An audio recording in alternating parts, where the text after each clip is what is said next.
या 20 की बात है। एक प्रचारक थे जिनका नाम मुर्देकाई हाम उनका नाम था। वो बुजुर्ग थे और सिर पर बाल नहीं थे, और ये वो समय था जब अमेरिका में काफी एक बेदारी जैसी एक अवस्था थी। और जहां पर वो कैरोलिना करके एक स्टेट है, नॉर्थ कैरोलिना, वहां पर ये वो प्रचार कर रहे थे।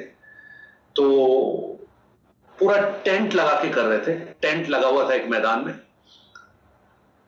तो दो लड़के सड़क से गुजर रहे थे, वो खेल के आ रहे थे कुछ। उन्होंने सोचा कि क्या हो रहा है, ये आवाजें क्या आ रही हैं, समझ में नहीं आ रहा, कोई प्रचार कर रहा है। तो इन्होंने सोचा चलो क्यूरियोसिटी में देख लेते हैं एक बार चल के क्या है। तो ये अंदर घुसे, तो उन्होंने देखा कि कोई जगह नहीं है, पूरा भरा हुआ है, बिल्कुल स्पेस नहीं है वहां पे।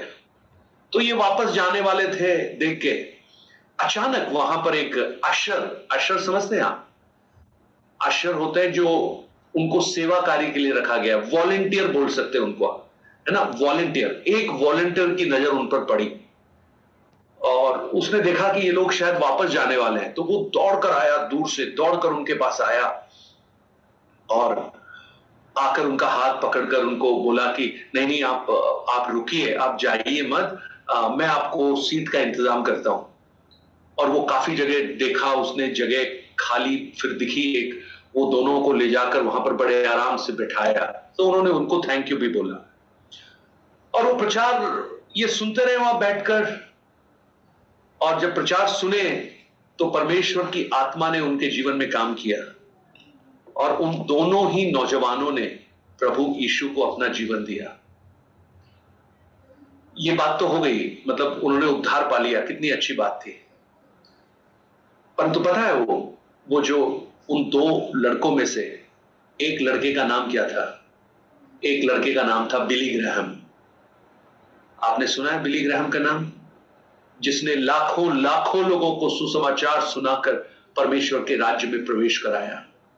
और दूसरे लड़के का नाम था ग्लैडी विल्सन। ये ग्लैडी विल्सन बिली ग्राहम के सहकर्मी थे और उन्होंने जितने भी प्रोग्राम बिली ग्राहम के हुए हैं, जो प्रोग्राम्स वो करते थे, उन सबके जो कर्ता धर्ता जो हैं वो ग्लैडिस विल्सन थे।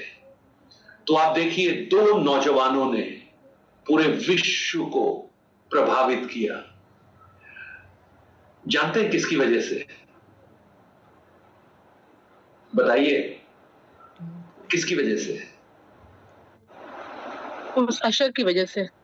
उस अशर की वजह से, क्योंकि मुर्देकाई हाम उनको स्टेज से नीचे आकर उनको नहीं बुला के ले जाता और किसी व्यक्ति ने ऐसा नहीं किया, परंतु उस व्यक्ति ने उस बर्डन को समझा कि ये जो मेरी सेवकाई है, ये एक सिर्फ नाम के लिए नहीं, लेकिन हर एक आत्माओं की कीमत को उस व्यक्ति ने पहचाना और वो अपने कंफर्ट को छोड़कर उनके पास भाग कर गया, उनको घर जैसा फील कराया और एक जगह वहां पर उन्होंने प्रोवाइड की। और सबसे बड़ी बात पता है क्या है? आज तक किसी को ये नहीं मालूम कि वो अशर कौन था, किसने हाथ पकड़कर उनको वहां बैठाया था, किसी को नहीं मालूम। लेकिन मैं आपको बताऊं, स्वर्ग को बहुत अच्छी तरह से मालूम है। Praise the Lord. मेरा कहने का अर्थ है, आप परमेश्वर के राज्य के लिए क्या कंट्रीब्यूट कर सकते हैं, शायद आपको मालूम ही नहीं। हो सकता है आप संडे स्कूल पढ़ाते हो और कैजुअली पढ़ा रहे हो, लेकिन आपको पता नहीं, आपके एक शब्द से एक बच्चे के जीवन को आप प्रभावित कर सकते हैं। और डीएल मूडी उसका एक बहुत अच्छा उदाहरण है। कैम्बेल जो उसके संडे स्कूल टीचर थे, उसके एक शब्द ने उसके जीवन को रूपांतरित कर दिया। हो सकता है आप वर्शिप लीड कर रहे हो, आप बहुत कैजुअली ले रहे हो उसको, अरे क्या फर्क पड़ता है, परंतु अगर आपके मन में ये हो कि मैं हर गाना, हर अवसर जो परमेश्वर मुझे दे, उसको मैं परमेश्वर के राज्य की महिमा के लिए इस्तेमाल कर सकूं। आपके हर काम एक शो ऑफ के लिए नहीं, मैं भी कुछ बन के दिखाऊं, मैं भी कुछ करके दिखाऊं, परंतु आत्माओं को जीतने के लिए अगर आप करेंगे, तो मैं आपको कहूं, परमेश्वर के राज्य में आप बहुत बड़ा प्रतिफल पाने वाले हैं। आमीन। सो बिल्कुल ये मत सोचिए कि आप प्रचारक होंगे तभी आप सेवक होंगे, या गीत गाने वाले होंगे तभी आप सेवक होंगे, या आप टीचर होंगे तभी आप सेवक होंगे। लेकिन मैं आपको एनकरेज करता हूं, आप सोचिए अपने आप में, आप संडे की आराधना में आप क्या करते हैं, सोचिए जरा। मैं आपको कहूं क्या करते हैं, आप सबने अपने अपने ग्रुप बनाकर रखे होंगे। जब आराधना समाप्त होता है आप उन्हीं के साथ अपना समय बिताते हैं, उन्हीं से बात करते हैं। आप में से बहुत कम लोगों को यह मतलब होगा कि आज कौन हमारे कलीसिया में नया व्यक्ति आया है। बहुत कम लोग उनके पास जाकर उनसे बात करते होंगे। बहुत कम लोग उनसे अपने अपने अनुभवों को शेयर करते होंगे। हो सकता है वो आपके जैसे नहीं दिखते हो सकता है आपको लगे आपके स्टैंडर्ड के नहीं हो, लेकिन मैं आपको कहूं वो परमेश्वर के स्टैंडर्ड के जरूर है। इसलिए कोशिश कीजिए कि परमेश्वर के राज्य की बढ़ोतरी में आप क्या योगदान कर सकते हैं। तो एक अच्छा सा वो वीडियो मैंने देखा तो मुझसे रहा नहीं गया, मैंने कहा मैं इस बात को शेयर करता हूं। ओके, सो हम लोग 8वें अध्याय में हैं और कल हम देख रहे थे 10 और 11 वचन, है ना, 10 और 11 वचन या कविता पढ़ लीजिए। तीसरे स्वर्गदूत ने तुरही फूंकी और एक बड़ा तारा जो मशाल के समान जलता था स्वर्ग से टूटा और नदियों की 1/3 पर और पानी के सोतों पर आ पड़ा। उस तारे का नाम नागदोना है और 1/3 पानी नागदोना सा कड़वा हो गया और बहुत से मनुष्य उस पानी के कड़वे हो जाने से मर गए। ओके, एक स्टार जैसा कुछ टूटा, स्टार नहीं लिखा है वहां पे, तारे जैसा कुछ टूटा, पहाड़ जैसा कुछ टूटा और वो गिरा पानी के ऊपर और उसका इफेक्ट आप देखिएगा, जो पानी है वो क्या हो गया, रेडिश कड़वा हो गया बिल्कुल। और उसका नाम था नागदोना। जो नागदोना है वो बहुत कड़वा होता है। आपको याद होगा कि जब इजरायली लोग जब मिस्र की गुलामी में से बाहर आ रहे थे तो वहां पर भी एक मारा नामक एक जगह आई, है ना, मारा, जहां पर पानी बहुत कड़वा था, लोग पी नहीं पा रहे थे। परंतु मूसा ने उस परिस्थिति को ठीक किया। अगर आप निर्गमन की पुस्तक 15 अध्याय अभी मत निकालिएगा, नोट कर लीजिएगा। ये रेफरेंस मैं आपको इसलिए देता हूं जिससे आपको बाद में आसानी हो उन भागों को ढूंढने में। निर्गमन उसका 15 अध्याय 23 वचन से लेकर 27 वचन तक जब आप पढ़ेंगे वहां पर आपको यह नजर आएगा। एलीशा के जीवन में भी जब आप देखेंगे, एक बार पानी बहुत कड़वा था तो उसने एक पत्ती डाली और वो पानी वहां पर ठीक हो गया। लेकिन ये जो विपत्ति का समय चल रहा होगा ना, वहां पर ऐसा कोई प्रावधान नहीं होगा कि पानी को ठीक किया जा सके। पानी कड़वा, नागदोना सा कड़वा। और ये जो कड़वापन है ना, परमेश्वर के वचन में बहुत बार, ये जो आप मेरे साथ कुछ वचनों को आप निकाल लीजिएगा, अभी हम पढ़ेंगे तो आपको समझ में आएगा कि यिर्मयाह जो जिसको रोने वाला भविष्यद्वक्ता बोलते हैं, यिर्मयाह को वीपिंग प्रॉफिट बोलते हैं, उन्होंने देखो हमेशा इस बात का उल्लेख करते थे। यिर्मयाह 9 अध्याय उसका 15 वचन पढ़िएगा, 9 अध्याय 15 वचन और 23 अध्याय 15 वचन। 9 अध्याय 15 वचन। इस कारण सेनाओं का यहोवा इस्राएल का परमेश्वर यूं कहता है, सुन, मैं अपनी इस प्रजा को कड़वी वस्तु खिलाऊंगा और विष पिलाऊंगा। मैं अपनी प्रजा को कड़वी वस्तु पिलाऊंगा। ओके, 23 का 15 भी पढ़िएगा। 23 का 15। इस कारण सेनाओं का यहोवा यरूशलेम के भविष्यवक्ताओं के विषय में यूं कहता है, देख, मैं उनको कड़वी वस्तु खिलाऊंगा और विष पिलाऊंगा, क्योंकि उनके कारण सारे देश में भक्तिहीनता फैल गई है। देखिए, कड़वी कड़वी वस्तु पिलाऊंगा, ये ना, ये भविष्यवाणियां जो सालों पहले बोली गई थी, आप देखना उनकी पूर्तिकरण किस तरह से होने जा रहा है। अगर आप आमोस लेमेंटेशन, विलाप गीत की पुस्तक 3 अध्याय 15 वचन 19 वचन पढ़ेंगे, आमोस की पुस्तक 5 अध्याय 7 वचन पढ़ेंगे, इन वचनों को भी आप नोट कर लीजिए। विभिन्न, आपको बहुत सारा काम है आज, thank you for doing that. विलाप गीत 3 अध्याय 15 और 19 वचन, आमोस की पुस्तक 5 अध्याय 7 वचन। ओके, अब एक वचन जरूर पढ़िए, ड्यूटरोनोमी, व्यवस्था विवरण 29 अध्याय 18 वचन। व्यवस्था विवरण 29 का 18। व्यवस्था विवरण 29 का 18। इसलिए ऐसा ना हो कि तुम लोगों में ऐसा कोई पुरुष या स्त्री या कुल या गोत्र के लोग हो जिनका मन आज हमारे परमेश्वर यहोवा से फिर जाए और वे जाकर उन जातियों के देवताओं की उपासना करे। फिर ऐसा ना हो कि तुम्हारे मध्य ऐसी कोई जड़ हो जिससे विष या कड़वा बीज उगा हो। तुम्हारे बीच में कोई विष या कड़वा बीज उगाओ। मैं ना ये जो भविष्यवाणी, खैर हमने सिर्फ वो वचन पढ़ा है। मूसा ने वार्न किया अपने लोगों को, ऐसा नहीं करना। अगर ऐसा करोगे तो तुम पता है क्या कर रहे हो, कोई कड़वा बीज बो रहे हो। और बीज जब बड़ा होता है ना तो उसका फल जरूर निकलता है, और ये परमेश्वर के जजमेंट में वो हमें दिखाई दे रहा है। ऐसे ही सोलोमन ने भी वार्न किया था लोगों को। नीति वचन 5 अध्याय उसके 4 वचन को जब आप पढ़ेंगे, नीति वचन 5 अध्याय उसका 4 वचन, सोलोमन क्या कहता है?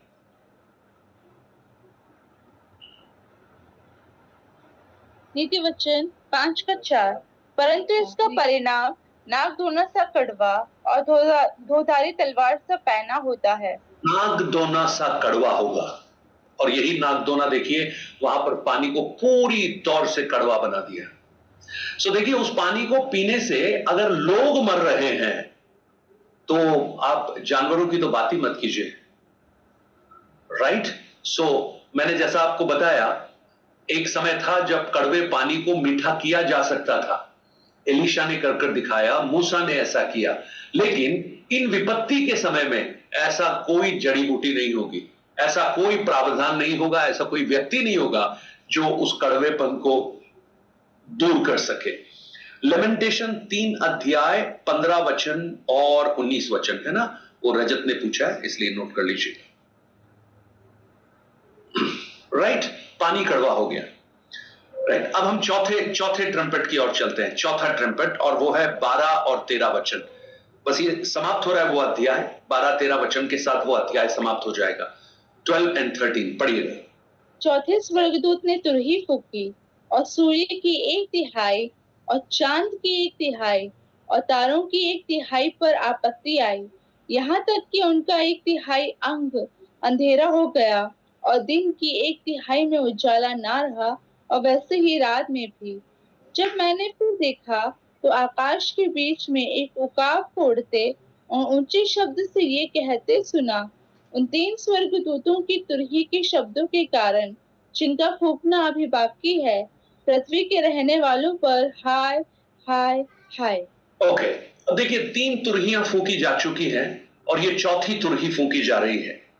और अब जो विपत्ति है वो पृथ्वी से हटकर सूर्य, चंद्रमा और तारों पर पहुंच गई है।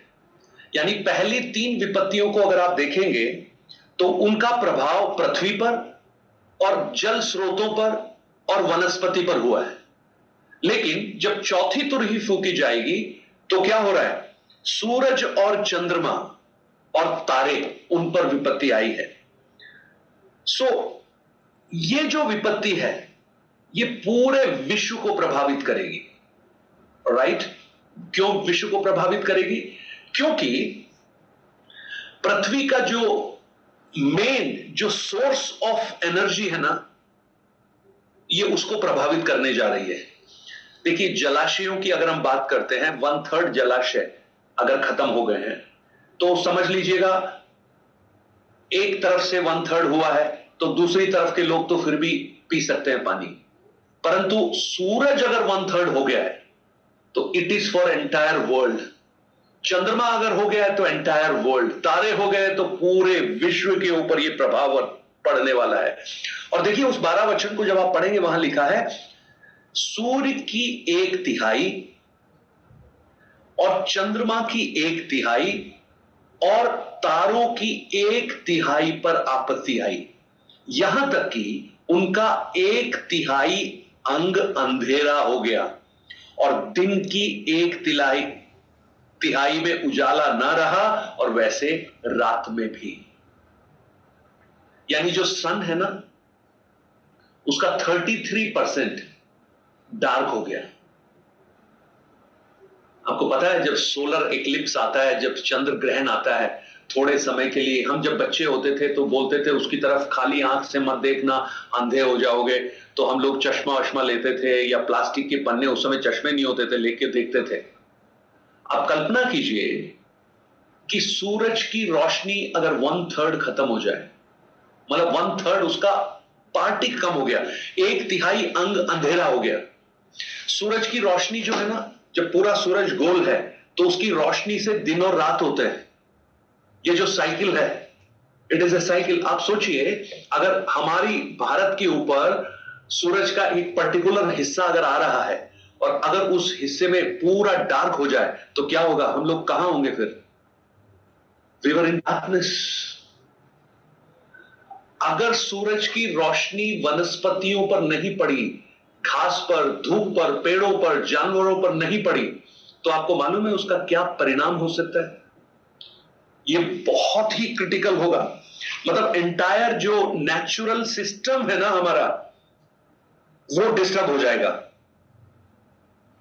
और ये जो बात है ना, ये यीशु मसीह ने बहुत पहले से बताई हुई थी।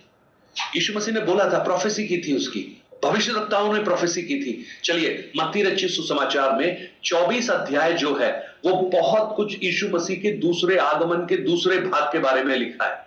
जब प्रभु यीशु अपने सैकड़ों लाखों संतों के साथ वापस पृथ्वी पर आएंगे और अपना 1000 साल का शासन स्थापित करेंगे, उससे जस्ट पहले की घटनाओं के बारे में लिखा है। अब पढ़िए मत्ती 24 अध्याय, उसका 29 वचन देखिए क्या लिखा है वहां पर। 29 अध्याय। उन दिनों के क्लेश के तुरंत बाद सूर्य अंधियारा हो जाएगा और चंद्रमा का प्रकाश जाता रहेगा और तारे आकाश से गिर पड़ेंगे और आकाश की शक्तियां हिलाई जाएगी। वाह! देखो, प्रभु यीशु मसीह ने तो उस ऑलरेडी बोला हुआ है, सूर्य की रोशनी कम हो जाएगी, चंद्रमा की रोशनी खत्म हो जाएगी, तारे गिराए जाएंगे। सो ये सब वो घटनाएं हैं जो उस महाक्लेश के बाद प्रभु यीशु मसीह के आगमन की घोषणा करते हैं। सो ये जब सब चल रहा होगा तो आकाश में क्या हो रहा है? एक उकाब को उड़ते हुए ऊंचे शब्द से कहते हुए सुन रहे हैं। क्या कह रहे हैं? अभी 3 स्वर्गदूतों की तुरही के शब्दों के कारण जिनका फूंकना अभी बाकी है, पृथ्वी के रहने वालों पर हाय हाय हाय। इतना सब कुछ होने के बाद अगर ये सोच रहे हैं कि यार ये तो बहुत ज्यादा हो रहा है, तो मानो ये पता है क्या कह रहा है? अभी तो कुछ भी नहीं है, अभी तो और होना बाकी है। अभी जो तुमने देखा है ये तो ट्रेलर जैसा ही मान लो, लेकिन अभी तो क्या क्या होने वाला है ये आप सोचना भी। पृथ्वी पर रहने वाले सब पर हाय हाय हाय। सो यहां पर देखिए उकाब को उड़ते हुए देखा है। ये एंशिएंट ग्रीक में एंजल और ईगल, ANGEL और EAGEL, इन दोनों की स्पेलिंग ना बहुत ही मिलती जुलती है, एंजल एंड ईगल, है ना। सो कुछ विद्वान ये कहते हैं कि एक एंजल था जो उड़ता हुआ आ रहा था, और परंतु कुछ लोग ये विश्वास करते हैं कि एक एंजेलिक फॉर्म में ईगल था, एक गिद्ध था जो अपनी बड़ी आवाज में पूरी पृथ्वी पर भ्रमण करते हुए इस बात की घोषणा कर रहा था, हाय हाय हाय। अब आप देखिए, आप सोचेंगे ये सब क्या है, ईगल कैसे बोलेगा? मैंने आपको कहा ये सिंबल है, सिंबॉलिक है। आप सोच सकते हैं ईगल भी हो सकता है, परमेश्वर चाहे तो क्या हो सकता? अरे अगर वो से बात करवा सकता है, अगर मछली को अपने आदेश के अनुसार काम करवाने के लिए प्रेरित कर सकता है, जानवरों को इस्तेमाल कर सकता है, शेर के मुंह को बंद कर सकता है, तो परमेश्वर तो कुछ भी कर सकते हैं ना। अब अगर सिंबॉलिकली लेंगे तो इस उकाब को आप ये कह सकते हैं कि कोई ऐसा एक प्लेन है जिसके ऊपर ऐसा एक साउंड फिट किया हुआ है जो बड़े अनाउंसमेंट करते हुए पूरी पृथ्वी पर भ्रमण कर रहा है। और आजकल ऐसे हवाई जहाज बन गए हैं जो इतने सुपर फास्ट हैं जो हर जगह पहुंच सकते हैं एक ही बार के फ्यूल में। आपने अभी कुछ दिन पहले जब ईरान और इजराइल में युद्ध चल रहा होगा तो B-2 बॉम्बर्स आपने देखे होंगे यूएस के 34,000 किलोमीटर की यात्रा कर सके एक ही बार फ्यूल करके, और उसको फ्यूल भी एयर में फ्यूल उसको किया जा सकता है, फुल कर सकते हैं। सो ये सब ना, लेकिन इसका जो आप इन सिंबल्स की तरफ ध्यान मत दीजिए, लेकिन जो घटनाक्रम है उसकी गंभीरता को आप देखिए।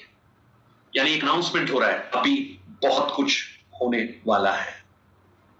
और ये जो रोशनी जो जा रही है, तारे और चंद्रमा, ये सब जब आप पढ़ेंगे ना, निर्गमन की पुस्तक 10 अध्याय निकाल लीजिए उसको, निर्गमन 10 अध्याय 21 से लेकर 23 वचन को जब आप पढ़ेंगे तो नवी बाधा, 9th जो प्लेग आया था, नवी बाधा जो मूसा के द्वारा मिस्रियों के ऊपर आई थी, वो लगभग ऐसी ही थी।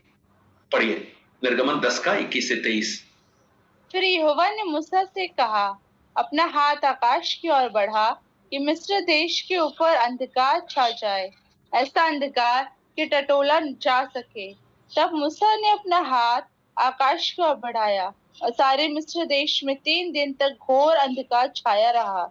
3 दिन तक ना तो किसी ने किसी को देखा और ना कोई अपने स्थान से उठा, परंतु सारे इजरायलियों के घरों में उजियाला रहा। तब फिरौन ने मूसा को बुलवाकर कहा, ये काफी है। अब आप देखिए, ये एक प्लेग, अंधेरा, मिस्र पर कंप्लीट डार्कनेस, परंतु इजराइल के ऊपर, इजरायली लोगों के ऊपर रोशनी। प्रभु यीशु मसीह ने क्या कहा? I am the light of the world, यानी इस अंधकार के बीच में आई एम द लाइट। और फिर हमारे लिए कहा, you are the light of the, तुम जगत की ज्योति हो। मत्ती 6 अध्याय उसके 23-24 वचन को पढ़ेंगे तो वहां लिखा है, यदि तुम अपनी ज्योति खो दो तो वो अंधकार जो होगा वो कितना भयंकर होगा। मिस्र के ऊपर 3 दिन तक इतना डार्कनेस था, ना कोई देख पा रहा था, लोग टटोल कर काम कर रहे थे, टटोल रहे थे, ऐसा लिखा है। और आमोस की पुस्तक 5 अध्याय उसके 18 वचन को अगर आप पढ़ेंगे, वहां पर लिखा है, हाय तुम पर जो यहोवा के दिन की आशा करते हो, यहोवा के दिन से तुम्हारा क्या लाभ होगा? वह तो उजियाले का नहीं, अंधियारे का दिन होगा। The day of darkness. प्रियो, मैं जब ये कह रहा हूं ना कि अंधेरा होगा, शायद उसकी गंभीरता को हम समझ नहीं पा रहे हैं। आपको पता है, मुर्गियां सुबह चिल्लाते हुए उठती हैं। एक समय आएगा मुर्गियों को पता ही लगेगा कि सूरज निकल कब रहा है, तो वो चिल्लाना ही बंद कर देंगी। जितने भी पक्षी जो नेचुरल जो क्रिएचर्स हैं, वो सब रात को सोते हैं, दिन में काम करते हैं। हम लोग भी यही करते हैं। परंतु अब आप सोचिए, अगर जो नाइट है एक्सटेंड हो गई और भी बहुत ज्यादा आगे बढ़ गई, मतलब 12 घंटे की बजाय अब 18 घंटे रात हो गई, तो आप बताइए अब क्या होगा?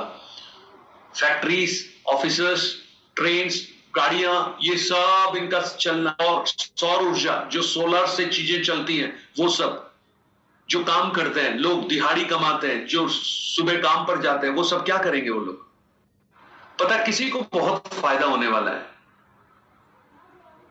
इस अंधियारे में, किसी को बहुत फायदा होने वाला है। कुछ लोग उसका फायदा भी उठाएंगे। कौन लोग हो सकते हैं वो लोग? शैतान। सोचिए जरा, कौन? चोर डाकू। यस, चोर, डाकू, उचक्के, लफंगे, उन सबके पौ 12 होगी, क्योंकि वो लोग अंधकार में ही काम करते हैं। अंधकार किसको दर्शाता है? शैतान को दर्शाता है। सो उनके लिए वो, यानी विकेटनेस और ज्यादा बढ़ जाएगा, क्राइम रेट और ज्यादा बढ़ जाएगा, क्योंकि नाइट बहुत ज्यादा होगी। और एक नेचुरली इतना बड़ा इनबैलेंस हो जाएगा कि किसी को समझ में नहीं आएगा कि ये हो क्या रहा है। मिस्र में जो अंधेरा था वो 3 दिन के लिए था, और यहां भी जो अंधेरा होगा वो परमानेंटली नहीं है, वो परमानेंट नहीं होगा, कुछ समय के लिए होगा। क्योंकि जब हम आगे पढ़ेंगे ना, 16 अध्याय, एक बार 16 अध्याय 8 और 9 वचन एक बार पढ़िए। 16 अध्याय 8 और 9 वचन। चौथे स्वर्गदूत ने अपना कटोरा सूर्य पर उंडेल दिया और उसे मनुष्यों को आग से झुलसा देने का अधिकार दिया गया। मनुष्य बड़ी तपन से झुलस गए और परमेश्वर के नाम को, जिससे इन विपत्तियों पर अधिकार है, निंदा की, पर उसकी महिमा करने के लिए मन न फिराया। सो अब आप देखिएगा, अंधेरा जो था ना, लेकिन जब तुरही और जब फूकी जाएगी, वो कटोरा जब उंडेला जाएगा, तो यही सूर्य जो डार्क हो गया था ना, अब क्या करना शुरू करेगा? दोबारा से शाइन करना शुरू करेगा। परंतु इस बार उसकी जो तपन है ना, वो इतनी ज्यादा होगी कि लोग उससे झुलसना शुरू हो जाएंगे। पीपल बर्न, जलेंगे लोग। अरे आज देखेंगे तो जो राजस्थान जैसी जगह है, 50, 51, 52 डिग्री, 50 क्या हो रहा है अभी? आप सोचिए, अगर यही 6, 7, 8 डिग्री और अगर बढ़ जाता है तो क्या होगा? सपोज 60 तक पहुंच गया, डू यू थिंक कि कोई भी ग्रीन पौधे रहेंगे? मनुष्य की क्या हालत हो जाएगी? तो वो होगा। तो ये जो अंधेरा है, ये टेम्पररी होगा, उस समय के लिए होगा, क्योंकि परमेश्वर उसको वापस रिवर्स कर रहा है और बहुत बड़ी जलन को वहां पर लेकर आएगा। ये सारी बातें यीशु मसीह के उस आगमन को दर्शाती हैं। आप योएल नबी की पुस्तक, उसकी भविष्यवाणी को जब पढ़ेंगे, 2 अध्याय, योएल नबी की पुस्तक 2 अध्याय को भी एक बार पढ़ लीजिए, उसके 1 और 2 वचन को। 2 अध्याय उसका 1 और 2। सिय्योन में नरसिंगा फूको, मेरे पवित्र पर्वत पर सांस बांधकर फूको। देश के सब रहने वाले कांप उठे, क्योंकि यहोवा का दिन आता है, वरन वह निकट ही है। वह अंधकार और तिमिर का दिन है, वह बदली का दिन है, और अंधियारे का सा फैलता है। जैसे भोर का प्रकाश पहाड़ों पर फैलता है, वैसे ही एक बड़ी और सामर्थी जाति आएगी। प्राचीन काल में वैसे कभी न हुई, और न उसके बाद भी फिर कभी पीढ़ी में होगी। देखो, ये लिखा है अंधकार और तिमिर। तिमिर अर्थ है ग्लूमीनेस। ग्लूमीनेस समझते हैं आप? मैं उसका उदाहरण देता हूं। ग्लूमीनेस, आप उठे, आप ऑफिस जाने का टाइम हो रहा है, आप बाहर गए तो देखा बादल हो रहे हैं और बिल्कुल थोड़ा रोशनी नहीं है, और आपको पता है कैसा लग रहा है? आज कह रहे हैं, आज तो यार थोड़ा अजीब सा लग रहा है, शरीर ना थोड़ा थका थका सा लग रहा है, कुछ काम करने का मन नहीं कर रहा, क्योंकि बाहर भी ऐसा अंधेरा सा फैला हुआ है, बड़ा एक है ना ग्लूमीनेस। आपको समझ में आ रहा है मैं क्या बोलने की कोशिश कर रहा हूं? एक वो एक्टिवनेस नहीं है, क्योंकि सूरज अगर नहीं होगा ना, तो लोग फिर घर में ही बैठे रहेंगे, पकोड़े बनाएंगे, बस, उससे ज्यादा कुछ नहीं होगा। सो व्हेन आप देखिए, ये एक के बाद एक जजमेंट प्रभु इस पृथ्वी पर भेज रहा है। और ये जो लोग हैं, ये जो उकाब है, उकाब आकर चिल्ला कर क्या बोल रहा है? किस पर हाय? पृथ्वी पर रहने वाले, पृथ्वी के सब रहने वालों पर हाय। हाँ, इससे पहले आप 2 वचन और नोट कर लीजिए। मैथ्यू 24, 29, 30, ये सब यीशु मसीह के उस आगमन को दर्शा रहे हैं। मत्ती 24 अध्याय 29 और 30 वचन, और लूका रचित सुसमाचार 21 अध्याय 25 से लेकर 28 तक वचन। ओके, अब वो क्या चिल्ला रहा है? वो उकाब क्या चिल्ला रहा है? हाय हाय हाय। किस पर हाय? एक बार फिर से पढ़ लीजिए 13 वचन। जब मैंने देखा तो आकाश के बीच में एक उकाब को उड़ते और ऊंचे शब्द से ये कहते सुना, उन 3 स्वर्गदूतों की तुरही के शब्दों के कारण, जिनका फूंकना अभी बाकी है, पृथ्वी के रहने वालों पर हाय हाय हाय। ये रहने वालों पर, यानी पृथ्वी पर जो लोग रहते हैं उन पर हाय हाय हाय। स्वर्ग में रहने वालों पर नहीं, बादलों पर रहने वालों पर नहीं, पृथ्वी पर रहने वालों पर। यानी इसलिए देखिए, पौलुस पता है क्या कहता है? पौलुस कहता है कि तुम पृथ्वी के निवासी नहीं हो, तुम स्वर्गिक हो। You are not the citizens of this earth, but you are the citizen of heaven. फिलिपियों की पुस्तक 3 अध्याय 18 से लेकर 21 तक वचन को जब आप पढ़ेंगे, वहां पर संत पौलुस की उस बात को आप समझने की कोशिश कीजिए। 3 अध्याय 18 से लेकर 21 तक। फिलिपियों, क्योंकि बहुतेरे ऐसी चाल चलते हैं जिनकी चर्चा तुमने बार बार किया है और अब भी रो रो कर करता हूं कि वे अपनी चाल चलन से मसीह के क्रूस के बैरी हैं। उनका अंत विनाश है, उनका ईश्वर पेट है। वे अपनी लज्जा की बातों पर घमंड करते हैं और पृथ्वी की वस्तुओं पर मन लगाते हैं। पर हमारा स्वदेश स्वर्ग पर है और हम उद्धारकर्ता प्रभु मसीह के वहां से आने की बाट जो रहे हैं। वह अपनी शक्ति के उस प्रभाव के अनुसार जिसके द्वारा वह सब वस्तुओं को अपने वश में कर सकता है, हमारी दीनहीन देह का रूप बदलकर अपनी महिमा की देह के अनुकूल बना सकता है। यानी पौलुस जब इस पृथ्वी पर रहता है तब भी वो क्या कह रहा है? हम यहां के देश के नहीं हैं, हम तो परदेशी हैं। हम कहां के हैं? हमारा स्वदेश स्वर्ग में है। अब आप सोचिएगा इन दोनों में कितना बड़ा कोरिलेशन है। एक उकाब क्या कह रहा है? पृथ्वी पर रहने वालों पर हाय हाय हाय। परंतु उससे पहले उस स्वर्ग देश के जो निवासी हैं उनको प्रभु कहां उठा लेगा? अपने पास बुला लेगा। यानी वो इस कठिन दौर में इस पृथ्वी पर नहीं होंगे, यहां का हिस्सा नहीं बनेंगे। प्रियो, जब हम पुराने नियम को जब पढ़ते हैं, उत्पत्ति को जब हम पढ़ते हैं, उत्पत्ति में, तो आपको ऐसा लगेगा कि जो स्वर्ग और पृथ्वी, हेवन और अर्थ, ये दोनों मानो यूनाइटेड थे, एक ही साथ थे। जानते हो उसका कारण क्या था? क्योंकि हमारे जो पूर्व माता पिता थे उन्होंने परमेश्वर का सम्मान किया, परमेश्वर की आज्ञा का पालन किया, परमेश्वर की इच्छा के अनुसार चले।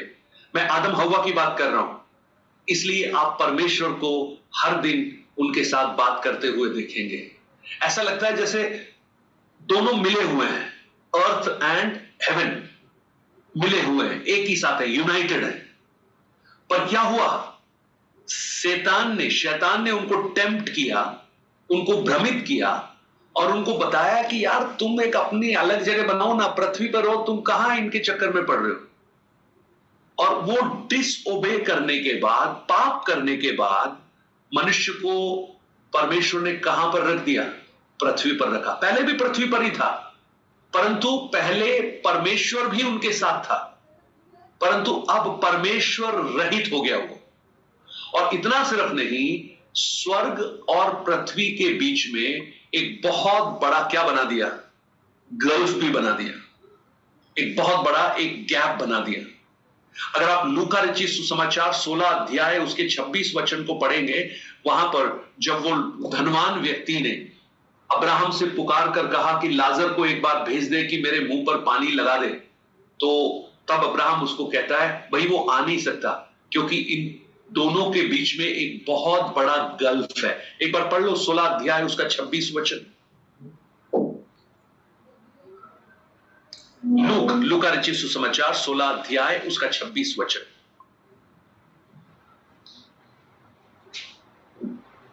मिला लूका 16 का 26। यस।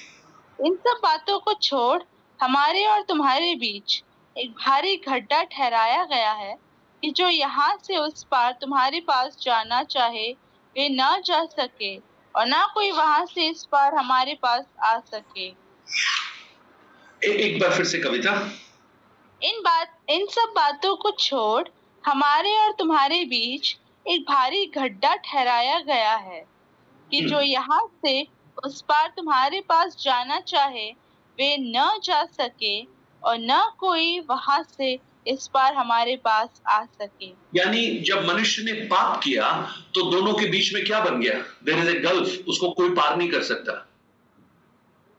पहले यूनाइटेड थे परमेश्वर और मनुष्य, अभी दोनों अलग हो गए। सो आप देखिए, जब उकाब ये बोल रहा है ना, पृथ्वी पर रहने वालों पर हाय हाय हाय, तो इसका मतलब स्वर्ग और पृथ्वी दोनों अलग हो गए, सेपरेट हैं। अभी पृथ्वी पर रहने वालों पर हाय हाय है, लेकिन जैसे शैतान ने उस पृथ्वी की ओर, परमेश्वर रहित पृथ्वी की ओर लोगों को आकर्षित किया, प्रभु यीशु मसीह पृथ्वी पर रहने वालों को वापस उस स्वर्ग की ओर आकर्षित कर रहे हैं। वो जो गैप है ना, जिसको मनुष्य कभी पार नहीं कर सकता, काल्वरी का क्रूस उस गैप को खत्म कर कर वापस मनुष्य को परमेश्वर के साथ जोड़ सकता है। एक व्यक्ति जब इस पृथ्वी पर रहते हुए उस परमेश्वर के पुत्र प्रभु यीशु मसीह पर विश्वास करता है और अपना भरोसा उस पर प्रकट करता है, तो पता है वो पृथ्वी का नागरिक होते हुए वो स्वर्ग का नागरिक बन जाता है। और वही बात फिलिपियों 3 के 18 से 21 तक में पौलुस ने कहा, हम रहते तो यहां हैं लेकिन हमारा स्वदेश स्वर्ग में है। अगर आप इब्रानियों की पुस्तक 11 अध्याय को पढ़ेंगे, वहां पर विश्वास के योद्धाओं के नाम वहां पर लिखे हुए हैं। अब्राहम के बारे में लिखा है, उसने कभी भी अपना घर नहीं बनाया क्योंकि वो एक ऐसे नगर की आशा करता था जिसका बनाने वाला मनुष्य नहीं परंतु परमेश्वर हो। क्योंकि उसको पता था कि मैं यहां पर कितना भी बनाऊंगा वो ज्यादा समय के लिए नहीं है, लेकिन मेरा जो वास्तविक परमानेंट एड्रेस है वो स्वर्ग का है। सो पृथ्वी पर रहने वालों के ऊपर वो क्लेश और वो कष्ट की बहुत बड़ी जबरदस्त एक तूफान, लेकिन जो बादलों पर हैं, जो उठा लिए गए हैं, वो कैसे होंगे? वो सब ऊपर से देख रहे होंगे ना, उनको भी बहुत दुख हो रहा होगा क्योंकि वो अपनों को भी देख रहे होंगे, अपनों की परिस्थितियां, अपनों के दुखों को वो महसूस कर पा रहे होंगे। लेकिन क्या करें, वो कुछ बोल नहीं सकते। वो बोलेंगे तो भी ये सुनेंगे नहीं, क्योंकि हम एक डिफरेंट रेलम में होंगे, हम एंजेलिक रेलम में होंगे और पृथ्वी पर रहने वाले लोग फ्लैशली रेलम में होंगे, तो एंजल की भाषा समझ नहीं पाएंगे। आपको समझ में आ रहा है ना? इसलिए वहां से अगर बचना है, इन परिस्थितियों से बचना है, तो एक ही रास्ता है, यीशु मसीह। उस यीशु मसीह को अपने जीवन का उद्धारकर्ता बनाइए और अपने जीवन में उसे अंगीकार कीजिए, उस परमेश्वर की संतान बन जाइए। हम इन क्लेशों से हम बचे हुए होंगे। और जब इन बातों को पढ़ेंगे, आप इसको अच्छे से पढ़ते रहिएगा, आपको समझ में आएगा। ये आप गूगल करना एक बार, है ना? आप में से कुछ लोग गूगल करना और उसको पूछना कि अगर सूरज 1/3 अंधेरा हो जाता है तो क्या होगा, उसके परिणाम क्या होंगे। आपको इतने लंबे परिणाम दिख जाएंगे, आप हैरान हो जाएंगे कि क्या क्या होने वाला है। अब यहां तो कुछ भी ऐसा लिखा नहीं है और हमें उसकी गंभीरता तो समझ में भी नहीं आ रहा है, लेकिन ये बहुत ही एक विषम और कठिन परिस्थिति होने वाली है। Do you want to be there? आप वहां रहना चाहते हो उस परिस्थिति में? नहीं ना? क्या है तरीका? There is only one way. प्रभु को अंगीकार कीजिए। मैं आपको बताऊं, डीपर रूट को अटेंड करने से आप स्वर्ग नहीं जाएंगे। बाइबल को हर बार साल में आप 10 बार पढ़ लीजिए तो भी आप स्वर्ग नहीं पहुंचेंगे जब तक प्रभु यीशु मसीह पर अपना विश्वास प्रकट नहीं करेंगे। और विश्वास मन में किया जाता है और अंगीकार होठों से किया जाता है। उसके विश्वास को अपने जीवन में दिखाइए, प्रकट कीजिए, और जब आप ऐसा करेंगे आप इन सारी बाधाओं से दूर होंगे। राइट? क्वेश्चंस? कोई क्वेश्चन है तो पूछिएगा। अंकल। Yes Daniel. अंकल, मेरा एक क्वेश्चन था कि जब रैप्चर होगा तो जो भी रैप्चर में जाएंगे लोग, वो सारे स्वर्ग में जाएंगे क्या? देखिए, रैप्चर में जो आए गए हैं वो वास्तव में स्वर्ग आने वाले ही हैं। वो अभी डैनियल क्या होगा, रैप्चर होने के बाद रैप्चर होगा ही उन लोगों का जो वास्तव में क्वालिफाइड है। And the definition of qualification is not worldly, संसार की क्वालिफिकेशन नहीं है। जिनके नाम जीवन की पुस्तिका में होंगे, और वो कौन लिखेगा जीवन की पुस्तिका में? परमेश्वर। यहां के चर्च में तो कोई भी नाम लिख सकता है, प्रभावशाली लोग बिना जाते हुए भी नाम लिख सकते हैं। आपने स्कूल कॉलेजों में देखा होगा ना, कई कॉलेजेस ऐसे होते हैं जहां पर बोलते हैं अरे आपको आने की जरूरत नहीं है, आप तो इतने, आपका नाम चलता रहेगा। लेकिन वहां के नाम में ऐसा कोई भी प्रावधान नहीं है। जो वास्तव में रिपेंट कर बॉर्न अगेन होते हैं, यानी जो उद्धार पाते हैं, मन फिराकर उद्धार पाते हैं, अपने पापों से पश्चाताप करते हैं जेन्युइनली, और उसके उद्धार को स्वर्ग जब देखता है तो वो ये समझता है कि yes, his repentance is genuine, तब उसका नाम जीवन की पुस्तिका में लिखा जाता है। एक व्यक्ति एक मसीही घर में पैदा होने से स्वर्ग में उसका नाम नहीं लिखा जाता, पुस्तिका में नहीं लिखा जाता। वो अच्छे अच्छे काम करने से उसका नाम नहीं लिखा जाता, परंतु उसका नाम लिखने का एक ही तरीका है, परमेश्वर के पुत्र प्रभु यीशु मसीह पर विश्वास करना और उसको अपने जीवन में व्यक्तिगत उद्धारकर्ता के रूप में ग्रहण करना। और सो ऐसे लोग जब प्रभु यीशु अपने दूसरे आगमन के फर्स्ट फेज में जब आएंगे, बादलों पर आएंगे, उनको उठा लेंगे। क्योंकि पिछली बार जब यीशु आए थे मनुष्य का रूप लेकर, तो ये वो लोग थे जिन्होंने उस यीशु का स्वागत किया अपने हृदय में। इसलिए जिन लोगों ने उस यीशु का स्वागत किया था अपने हृदय में, उन लोगों को यीशु यहां से लेने के लिए आ रहा है। और वही यूहन्ना 14 अध्याय, बुक ऑफ जॉन चैप्टर 14 1 2 3 में लिखा है, तुम्हारा मन व्याकुल ना हो, मेरे पिता के घर बहुत से रहने के स्थान हैं। अगर नहीं होते तो मैं नहीं कहता, मैं जाता हूं और शीघ्र वापस आऊंगा कि जहां मैं रहूं वहां तुम्हें भी अपने साथ रखूं। सो वो जो रैप्चर होगा, उसके बाद 7 साल तक हम लोग एक ऐसी जगह होंगे जिसको अब्राहम्स बोझन कहते हैं। वो स्वर्ग नहीं है एक्चुअली, स्वर्ग उसके बाद होगा। उसके बाद हम वापस इस पृथ्वी पर आएंगे मसीह के साथ 1000 साल के शासन के लिए। और इन सब के बीच में एक न्याय होगा। न्याय में पता है क्या होगा? ये जब न्याय हम बोलते हैं, जजमेंट हम बोलते हैं, तो हमें लगता है कि जिन लोगों को उठाए लिया गया है उनका भी जजमेंट होगा। नो नो नो नो, उनका जजमेंट का अर्थ है बीमा सीट बोलते हैं उसको। बीमा सीट में क्या होता है कि जो काम हमने किए हैं उद्धार पाने के बाद, उसके अनुसार उन्हें प्रतिफल मिलेगा। और जो अन्य लोगों का जो जजमेंट होगा, उस जजमेंट का नाम है व्हाइट थ्रोन जजमेंट। उसमें उन्हें दंड मिलेगा, उन्हें अनंत काल का मृत्यु मिलेगा। Right? So everybody those who have believed, यीशु मसीह पर विश्वास किया, सच्चा उद्धार पाया, वो स्वर्ग में जाएंगे।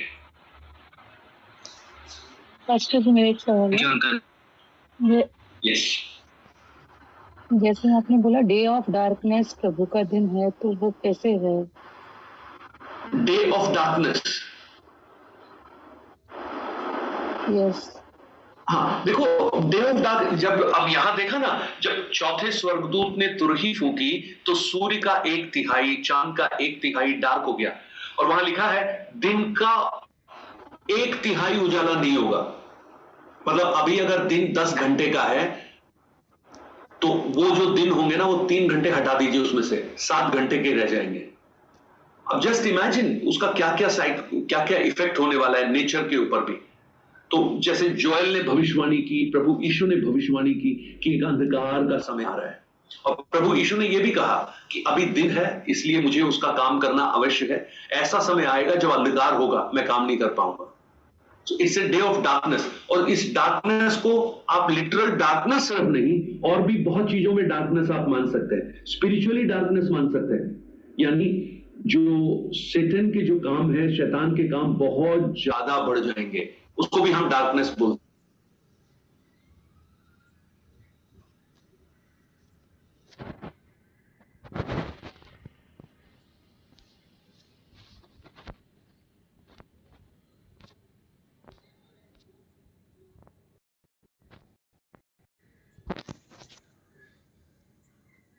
वो नहीं कर रहे हैं, तो इसका मतलब है हम यीशु मसीह की आज्ञा का पालन नहीं कर रहे हैं। और प्रभु यीशु ने क्या कहा? यदि तुम मुझसे प्रेम करते हो तो मेरी आज्ञाओं को मानोगे। और ये सबसे बड़ा रिवार्ड है। मैं कहूं प्रीचिंग का रिवार्ड उतना नहीं है, सिंगिंग का रिवार्ड उतना नहीं है, जितना रिवार्ड एक आत्माओं को बचाने का है। तो इसलिए जो सुसमाचारक जो हैं, इवेंजलिस्ट जो बोला गया है, अगर 5-fold मिनिस्ट्री में आप देखेंगे, मतलब 5 तरह की सेवकाइयां बाइबल में लिखी हैं एफएसी 5 अध्याय में। उसमें सबसे पहला है भविष्यद्वक्ता, उसके बाद है प्रेरित, उसके बाद है सुसमाचारक, पास्टर उसके बाद में है। तो इवेंजलिस्ट को उससे भी बड़ा पद दिया गया है। इवेंजलिस्ट कौन होता है? इवेंजलिस्ट जो इवेंजलाइज करता है, जो सुसमाचार लोगों को बताता है, इसका बहुत बड़ा प्रतिफल है। तो जब आप उस सुसमाचार को सुनाएंगे तो आपको उसका प्रतिफल मिलेगा, अगर नहीं सुनाएंगे तो प्रतिफल नहीं मिलेगा।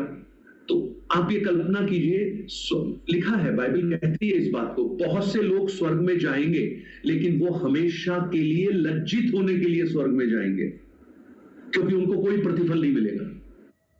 दे वर एम्प्टी हैंडेड, रहेंगे तो सही वहां पे स्वर्ग में, बट एम्प्टी हैंडेड होंगे। तो आप सोच लीजिए कि एक ऑफिस में अगर 20 लोग काम कर रहे हैं, 50 लोग काम कर रहे हैं, 49 लोगों को बड़े बड़े पद दिए गए हैं और आपको बिल्कुल ऐसे रख दिया है जैसे कोई काम ही नहीं है आपको, तो आप कैसा फील करेंगे अपने आप में?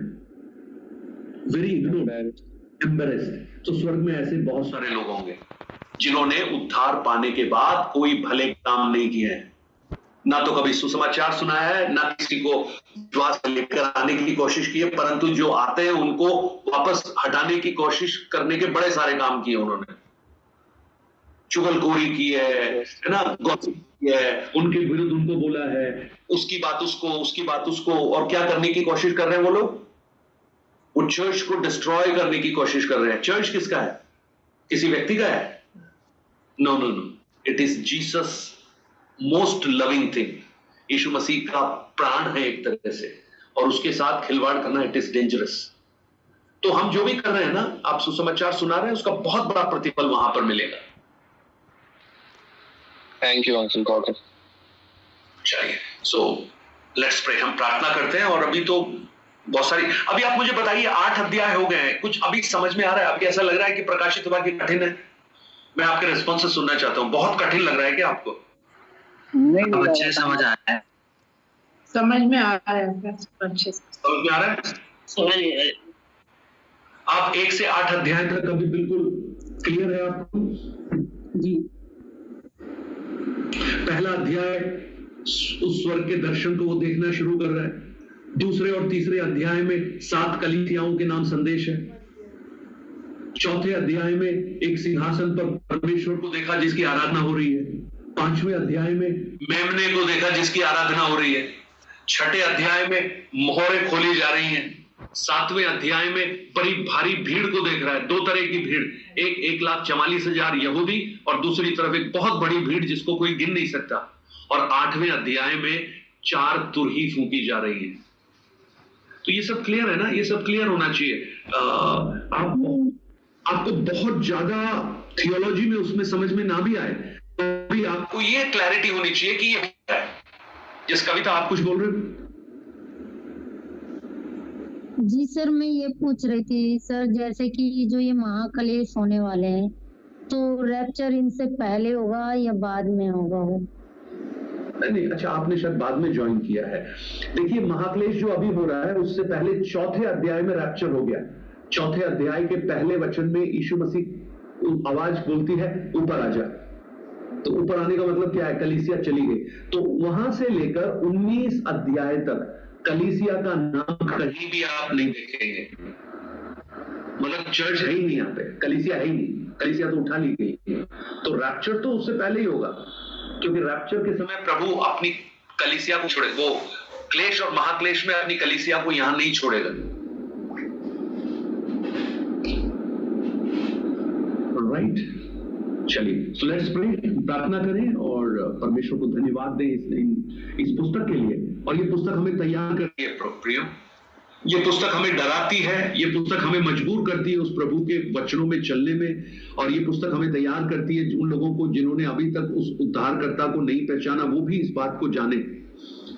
Praise the Lord. या आज याशिका भी है, कल याशिका नहीं थी, तो मैं कल बता रहा था याशिका ने भी अभी प्रभु यीशु को अपना उद्धारकर्ता के रूप में ग्रहण किया।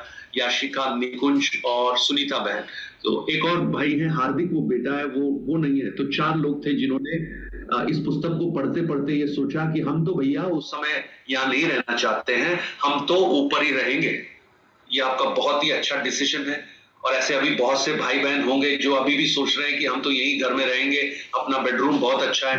अरे भैया, वो सब छोड़ के पहाड़ों की खो में भागना पड़ेगा। इसलिए बेटर है कि अभी से उस प्रभु यीशु को अपने जीवन का उद्धारकर्ता बनाइए और अनंत जीवन को प्राप्त कीजिए। प्रार्थना करें। वर्गीस अंकल, आप प्रार्थना कीजिए प्लीज।